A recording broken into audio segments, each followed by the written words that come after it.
Indeed, lads, welcome back to another video on the channel. Today I got for you guys post-patch 4.231 best custom tactics and instructions for you guys. I've tested it out. It's worked well. Worked in Fut Champs. Very, very good. So I'm here to share it with you guys right now and give you guys gameplay as well on why that is. So let's hop into it. So for this video, we are only going to be focusing on the 4-2-3-1 formation alone. Starting off with the defensive style, it's going to be set to balance. The width is going to be set to 40 and the depth is going to be set to 60. Now we all know the 4-2-3-1 is very good defensively because of the structure it has. Take a look at it. It covers pretty much everywhere on the pitch that needs to be covered. It only leaves one striker up top. It is very good going forward. We'll hop into that later. But defensively is what we're talking about right now. And the width being at 40 covers in those little gaps that you really need to have covered. And the depth being at 60 helps with that sort of glitch that there is this year in FIFA 22 where your defensive line really drops deep into your own box. The 60 depth kind of counters that. So the 60 depth is not going to place your back line incredibly high. These balls in behind and over the top all game will not be on. They'll be easily managed as you saw there. What it's really just going to do is place your back line a bit higher than the average back line of a FIFA player. That way they don't drop into that 18 and fall for that glitch that EA has not fixed yet. In this case, my opponent's building up and my back line is staying strong and solid. On the offensive side, build-up play is set to balanced and the chance creation is set to direct passing. Now, direct passing is a must. It has to be on. You can't even put balanced because what it does is it covers something that I was just talking about before. It pushes your opponent's defensive line back into their 18. And when this happens, you can take advantage of it because your strikers will be right in front of them, right under them, at the top of the 18 area, wide open because their defensive line just keeps dropping and dropping with this tactic on. And I'll show you guys some clips right now to really see how that looks in game. Before we hop into that chance creation talk and direct passing talk, I want to discuss the build-up play in the 4-2-3-1 real quick. My main focus in this formation is always to use the width in order to pull out my opponent's defenders out wide and eventually find someone in the middle, as you see here, to score a goal. Now, the main focus in building up, find one of those two DMs, play it out wide to your outside backs, and get down the line. A lot of combination play between your left mids and left backs and your right mid and right back. You really want to combine, get down the line, and then when you get in that attacking third area, right here, top of 18, you want to cut it back and find those DMs again.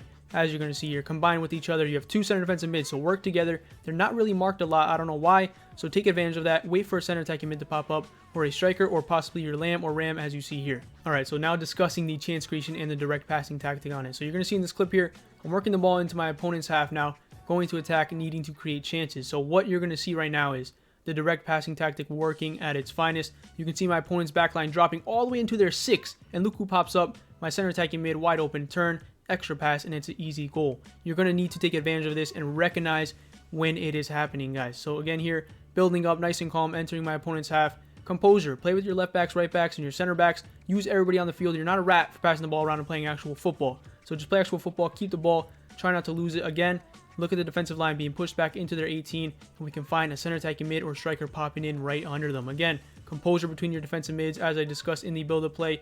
Work it in, people checking in, popping out, work it back to each other, give and goes. Eventually, you'll find this opening here that I found here and score some goals. The offensive width is set to 55. You can have anywhere between 50 and 60. I don't see too much of a difference with that. Players in box set to 6. I put this over 5 because I tested it out, and there's a lot more options in there with 6. I don't know why, but there is.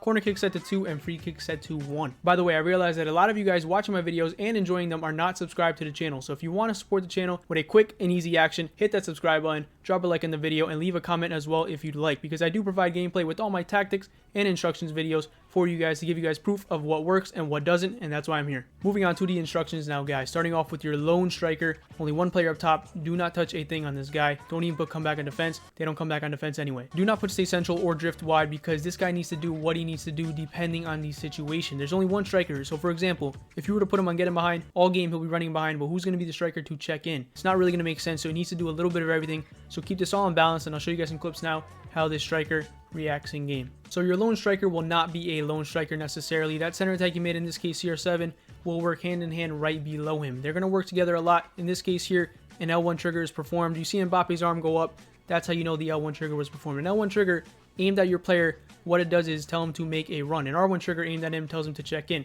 Take a look at Mbappe. His arm is up. That's how you know the L1 trigger was triggered. And I tend to do this a lot because Mbappe, being that lone striker, sits right in between my opponent's center backs since he's alone and tends to make those runs right in between them, or also drifts wide, as you saw there with the player lock, making a run in between my opponent's outside backs and center backs. So he gets in those gaps, and your center attacking mid will work hand in hand with him, and we'll cover that more right now. Your center attacking mid is going to be set on comeback and defense, and that is it. Now, I was just talking about a lot that he works hand in hand with your striker, and we'll cover that way more right now in detail in these clips. So as I keep emphasizing, your center attacking mid and striker will work very well together. In this case, CR7 making that run in behind my Mbappe from that center attacking mid role. Again, Mbappe checks in, creating that space in behind that CR7 recognizes to take. So make sure to have that center attacking mid that can play in the striker role, because they will very well interchange in game. In this case, it is Messi.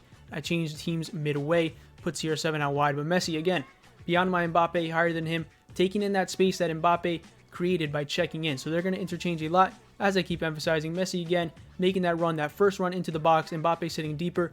Bit of composure here. We find Messi. Bit of skill here. Sent him for an absolute hot dog.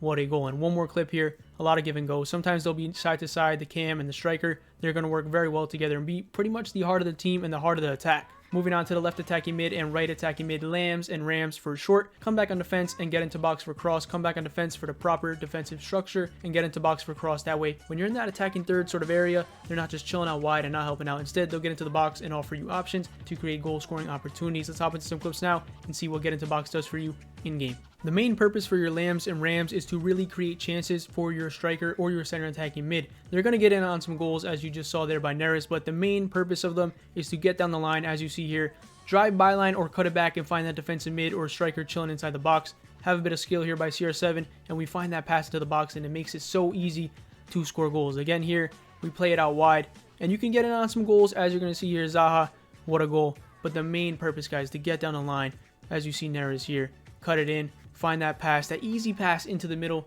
to score some goals. Zaha, once again, driving down the line. We find that cutting in R1X driven pass into CR7, and the get into box for cross tactic is what you're going to see here. Zaha getting into the box, getting in on a goal. But again, the main purpose, get down the line, guys, cut it back, find that top of the box CDM, or just find your striker or center attacking mid that you're seeing in these clips.